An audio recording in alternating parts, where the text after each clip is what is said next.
everyone, welcome back to our channel. In this video, I'm going to show you on how to make a vault on Revolut.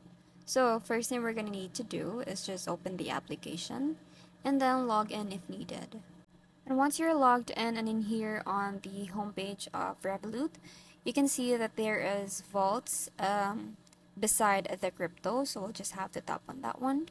And then once you tap on that, you can see that there is a button where you can create vault. So we'll just have to tap on that since we want to make a vault on Revolut. So just tap on that one. Once you do that, this page will open up. And in here, you can choose from store for yourself. You can put aside cash or crypto. Or you can share it with your friends. You can invite your contacts and achieve your goals together. So just make your vault. And then once you have created your vault, you can tap on funds here. As you can see, this plus sign and then fund.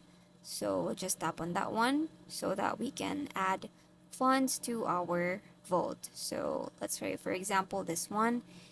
And then once you have typed in the amount that you want to put on your vault, you just have to tap on confirm to seal everything.